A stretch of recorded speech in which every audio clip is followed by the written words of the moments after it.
Hey guys, welcome to my legal classes. This is Ganesh Pujari and we were discussing the important provisions from chapter 33 of CrPC, which basically discusses about bails and bonds. Now we have already covered section 436 and 437, which are discussing about bails for bailable offences and bails for non-bailable offences respectively. In my today's class, I am going to cover one of the most interesting aspect from this particular chapter, which is discussed under section number 438 and which is most evolving concept in current scenario, that is anticipatory bail.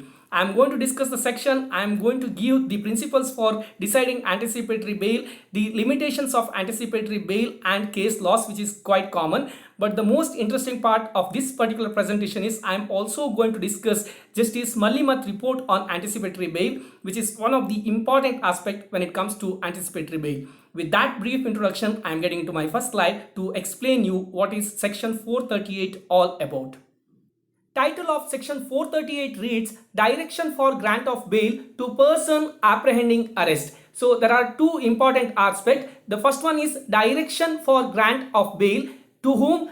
To the person who is apprehending arrest. He is not yet been arrested. He is apprehending or presuming that he is going to be arrested. That is called anticipatory bail. Now, when is this given? Whenever somebody presuming of getting arrested for an accusation of having committed a non-bailable offense. If somebody is presuming that he is going to be arrested for what? For committing a non-bailable offense. In that case, before even the arrest, he can apply for bail and that is called anticipatory bail. Now, whom to apply? This can be applied only to the High Court or Court of Session. Only these two courts are eligible to give anticipatory bail, and it is completely court discretion, and if court thinks fit, such person to be released on bail whenever such arrest happens. This is all about 438.1.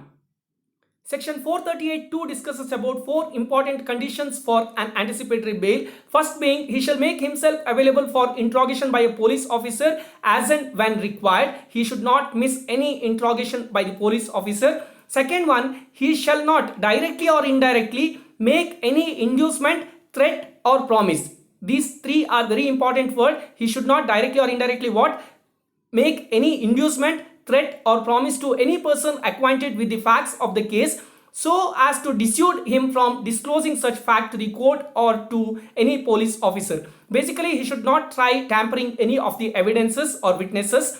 Third one, the person shall not leave India without the permission of the court. And fourth one, such order, condition as may be imposed under subsection 3 of section 437, which is discussed under IPC chapter 6, 16 and 17, basically offences against state, offences against human body and offences against property or criminal trespass. Whatever is mentioned under 437.3 shall be maintained. These are the four important conditions which are discussed under section 438.2. Section 438 discusses about two important situations. The first being if arrested without warrant but already anticipatory bail is given. In such case, he shall be released immediately with bail. The second one, if magistrate decide to issue a warrant, he can issue a bailable warrant. This is all about section 438.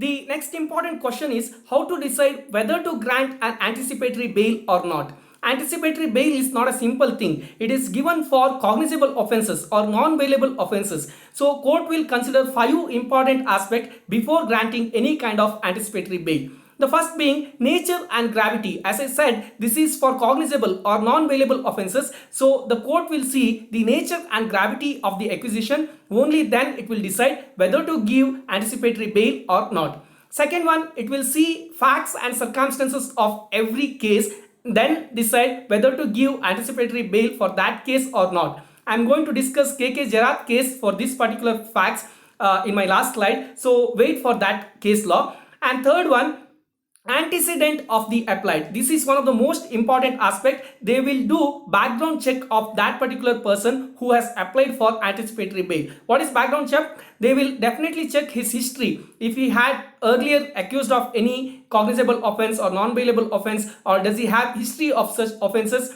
all those things will be checked, and if they think that he is a genuine person, only then they will give anticipatory bail to such person. Fourth one, they will see the risk of such person flying away from India.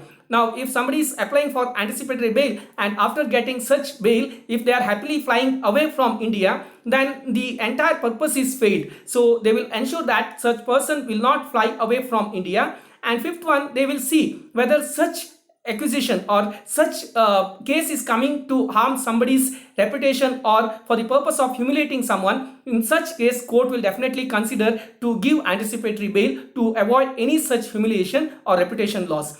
Now, there are few limitations also. Anticipatory bail is not a gift. Anybody apply, go and get it. No, it doesn't happen like that.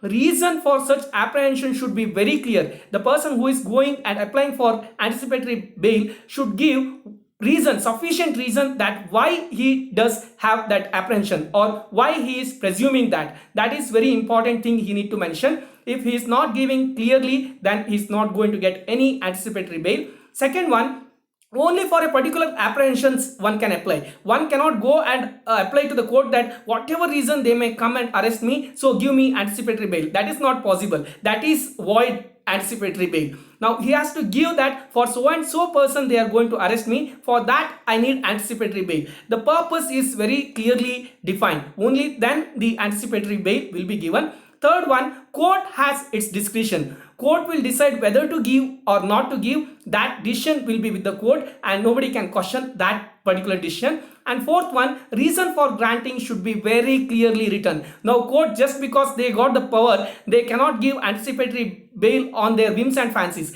They need to very clearly record that why are they approving such anticipatory bail. Only then the weightage of the anticipatory bail will increase. That is all about the limitations. Like, it is not very easy. It has its own way and procedures. Only after completing that, the anticipatory bail will be given. Now, I don't say it is completely as limitation. Most of them are advantage also in a way. With that, I am moving on. Before we get into any case laws, I would like to discuss Dr. Justice V.S. Malimath Report, because there can be an independent question on anticipatory bail with connection to Malimath Report. So let us try understand what is Malimath Report. And before I get into bail aspect from Malimath, I will also like to give a brief history of Malimath Report. Now, where are the Indian laws coming from? Basically, Indian criminal laws are having British base. Like, for example, IPC is of 1860. Now, the perception then may be different from current scenario. For example, they treated accused is always innocent. Maybe they have made that statement because it was British personnel who was in accused place most of the time, and to protect them, maybe they have had this theory that accused is always innocent. Or they had the concept of summer vacation of the court because they used to enjoy in the hill station. But can we really enjoy in hill station these days? Because the judge percentage for other countries is 50 judges for every 1 million or 10 lakh people, whereas number of judges for India was just 10 for 10 lakh people. So that was the condition. In such situation, can we really afford to give summer vacation in such a long manner? So this is all discussed by Malimath Report. Now, this was set by NDA government to see that how can we report the criminal laws. This was set up in the year 2000 and the committee reported in the year 2003. Now, I just touched the judge aspect. Currently, in the year 2007, the ratio of judges was 19.66 for every 1 million or 10 lakh people. So that is the current ratio. Now, there are few important aspects that Malimath Report has touched upon, like speedy justice and release on bail. The right to silence was questioned. The presumption of innocence and the burden of proof also questioned. Increase in summary trials and punishment, like it was increased to 3 years from 6 months, the punishment time. So adultery was questioned, like why only punishment for men? Women also need to be added to this, but anyhow, it is being removed for men also now. Then domestic abuse, bigamy, rape, rights of the accused, justice to victims of the crime, police custody timeline, and dying declaration was given high importance. Courts and judges, summary trials, witness protection, pre-jury, vacations of the court was questioned, arrears eradication scheme was brought, and sentencing. Like they also brought giving compensation to the criminal victims. So these are the few important aspects which came in Malimath Report. While saying this, I am getting an appetizer that I will make an independent video on this. Maybe I will try in future to make an independent video on Malimath. But this is sufficient for your introduction when it comes to Malimath report regarding bail. Now, very important aspect is what did Malimath report said about bail, which I am going to discuss in my next slide. This is few important aspects that a Malimath report has mentioned on bail, and I will read out few important aspects. The main purpose behind the denial of bail is that the person can help the police during investigation and not tamper evidence, threaten the witness or impair the court of justice. So these are the main reasons where the court will deny the bail. A person seeking bail must furnish bond of necessary value before he is released. He is granted bail on the condition that he presents himself as and when required by the investigation authority and not leave the country till the trial is complete.